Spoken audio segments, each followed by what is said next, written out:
हर हर महादेव। त्रिपुर ध्वंस के लिए दिव्य रथ का निर्माण।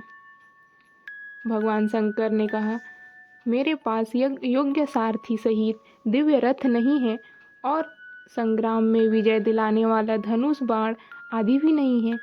जिस रथ पर बैठकर धनुष बाण लेकर अपना मन लगाकर उन प्रबल दैत्यों का संग्राम में वध कर सकूं। तब सभी देवता प्रभु के वचन सुनकर प्रसन्न होकर बोले, हे महेश्वर, हम लोग आपके रथादि उपकरण बनकर युद्ध के लिए तैयार हैं। भगवान शंकर ने कहा कि रथ, सारथी, दिव्य धनुष और उत्तम बाण शीघ्र उपस्थित कीजिए। तब उनकी आज्ञा से विश्वकर्मा ने संसार के कल्याण के लिए सर्वदेवमय दिव्य और अत्यंत सुंदर रथ का निर्माण किया।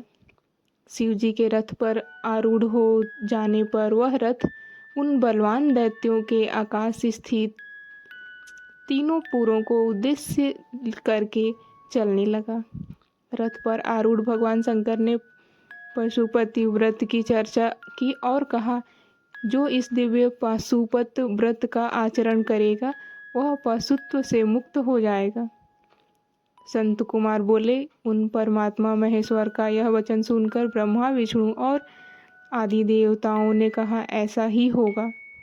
इसलिए हे वेदव्यास, देवता एवं असुर सभी उन प्रभु के पशु हैं और पशुओं को पास से मुक्त करने वाले रुद्र भगवान शंकर पशुपति हैं।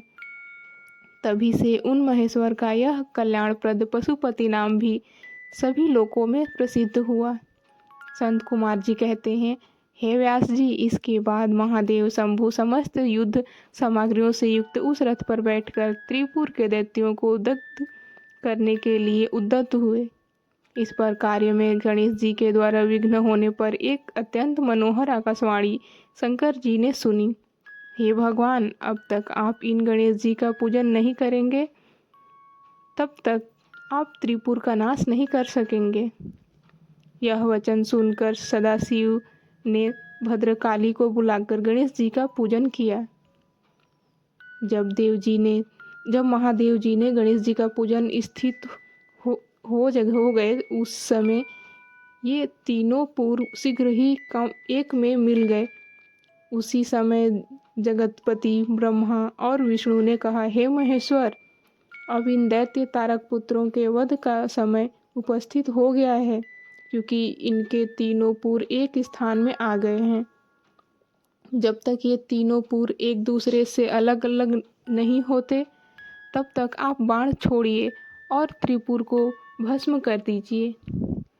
शिव जी के द्वारा छोड़े गए तीव्रगामी उस विष्णुमय बाण ने त्रिपुर में रहने वाले उन तीनों दैत्यों को दग्ध कर दिया। इसके साथ ही सैकड़ों दैत्य हाहाकार करते हुए उस बाण की अग्नि से भस्म हो गए।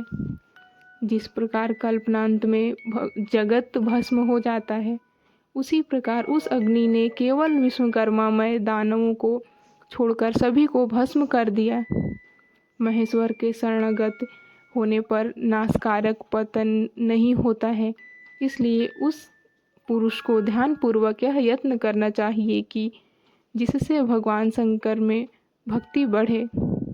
इसके अनंतर ब्रह्मा, विष्णु आदि सभी देवताओं ने भगवान शंकर की स्तुति की। शिवजी ने प्रसन्न होकर मनोभिलाषित वर प्रदान किए। हर हर महादेव।